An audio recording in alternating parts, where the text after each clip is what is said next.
آج جو press conference کی گئی ہے ڈار صاحب کی طرف سے اور D G I S P R کی طرف سے، اس میں بھارت کے حوالے سے جس طریقے سے جھوٹا جو پروپیگنڈا بھارت میں کیا جا رہا ہے اس پر کھل کر بات کی گئی، ثبوت کہاں ہیں یہ سوالات اٹھائے گئے، کئی سنگین الزامات کے حوالے سے جو پاکستان کا پرسپیکٹو تھا وہ بھی بیان کیا گیا۔ آپ یہ فرمائیے گا کہ کیا آپ کے خیال میں پاکستان آج کی اس پریس کانفرنس میں دیر سے صحیح لیکن بھارت کا اصل چہرہ بے نقاب کرنے میں کامیاب ہو سکا ہے؟ میرا خیال ہے سچویشن بہت ہی سنگین ہے، اور یہ پریسر ایسے وقت پہ ہوا ہے جبکہ ہمارے مختلف منسٹرز کہہ چکے ہیں کہ انڈین ایکشن کسی قسم کا آنے کی توقع ہے۔ تو ہمیں پریس کانفرنس کو اس کانٹیکس میں دیکھنا چاہیے، اور اس میں جو میسیجز ہیں پاکستان کے، میرا خیال ہے ان پہ فوکس کرنا چاہیے۔ اور وہ میسیجز کیا ہیں؟ ایک تو یہ کہ پاکستان ایسکیلیشن نہیں چاہتا، دوسرا یہ کہ اگر بھارت نے کوئی ایسا ایکشن لیا، کینیٹک ایکشن، فوجی ایکشن، ملٹری ایکشن، تو پاکستان پھر اس کا بھرپور جواب دے گا۔ اور پھر تیسرا یہ کہ بھارت نے کوئی ایویڈنس نہیں پروڈیوس کی، اپنے الزام بس لگاتا رہا۔ تو میں سمجھتی ہوں کہ یہ کور میسیجز جو ہیں، مین میسیجز جو ہیں، یہ ظاہر ہے ان کا مقصد کیا ہے۔ ان کا مقصد ہے ایک تو پاکستانی عوام کو آگاہ رکھنا، دوسرا یہ بین الاقوامی کمیونٹی کو بتانا، اور وہی کہ پاکستان کا کیس جیسے آپ کہہ رہی ہیں سامنے رکھنا، اور پھر ظاہر ہے اس سے بھارت کو بھی پیغام بھیجا گیا ہے۔ میم یہ بتائیے گا کہ خالصتان تحریک کے اوپر بھی بات کی گئی ہے، پھر یہ کہ سکھوں کے ساتھ جو سکھ کمیونٹی کے ساتھ بھارت جو کچھ کر رہا ہے، یہاں تک کہ کینیڈا تک پہنچ گئے دہشت گردی کرنے کے لیے اور اس تحریک کو ختم کرنے کے لیے، ان تمام چیزوں کا بھی اس پریس کانفرنس میں احاطہ کیا گیا، بہت سے حقائق سامنے رکھے گئے ہیں۔ کیا آپ کے خیال میں انٹرنیشنل کمیونٹی ان حقائق کو سمجھنے سے قاصر کیوں ہے، یا آپ کو لگتا ہے کہ پاکستان کی اس پریس بریفنگ سے کچھ تشفی ہو سکی ہے ان معاملات کے حوالے سے جس کے اوپر کوئی بات نہیں کی جاتی تھی؟ دیکھیں، پاکستان کی کوشش تو رہی ہے ماضی میں بھی اور اب بھی، جیسے آپ کہہ رہی ہیں اس پریس کانفرنس میں تو کافی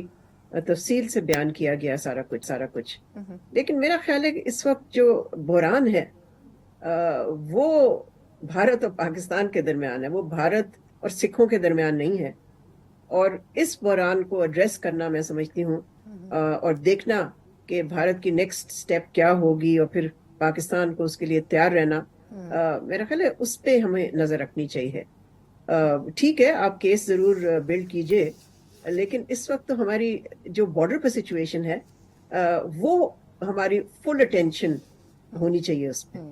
بالکل ٹھیک کہہ رہی ہیں میم۔ آپ کے بارڈرز کے حوالے سے فرمائے گا کہ پچھلے کچھ وقت میں وزراء کی طرف سے سٹیٹمنٹس آ رہے ہیں، تطالر صاحب نے بھی کہا، خواجہ آصف صاحب بھی بارہا کہہ رہے ہیں، آج بھی ذکر کیا 24 سے 36 گھنٹے کہا جا رہا ہے بڑے اہم ہیں، اور بھارت کی طرف سے کسی قسم کی کوئی فوجی ممکنہ مس ایڈونچر کیا جا سکتا ہے۔ آپ کے خیال میں کیا واقعی بھارت یہ افورڈ کر سکتا ہے کہ کسی قسم کی کوئی فوجی کارروائی کرے پاکستان کے خلاف؟ جنگ کا تو کسی کو معلوم نہیں ہے، لیکن یہ ضرور ہے کہ ہر انڈیکیشن آ رہی ہے بھارت سے کہ وہ کسی قسم کا کینیٹک ایکشن لینے کے لیے تیاری کر رہے ہیں۔ تو اس میں تو میرا نہیں خیال پاکستان کی حکومت کو کوئی شبہ رہ گیا ہے، اور ہمارے منسٹرز نے اسی لیے ایک دفعہ نہیں، ایک سے زیادہ دفعہ کہا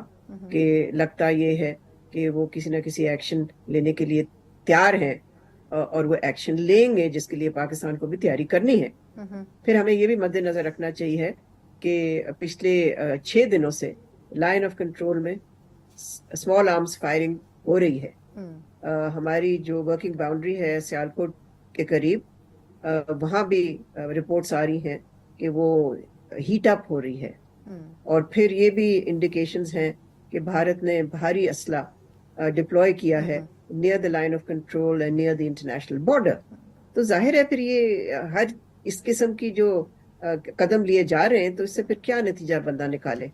ہم تو پھر یہی نتیجہ نکال سکتے ہیں کہ کسی قسم کا فوجی ایکشن کے لیے انڈیا تیار ہو رہا ہے۔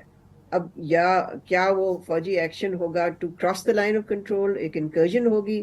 یا ایئر سٹرائکس ہوں گی، یا میسائلز کو استعمال ہوگا جو کہ بہت ہی خطرناک ہوگا۔ تو ظاہر ہے اس قسم کی ایسکیلیشن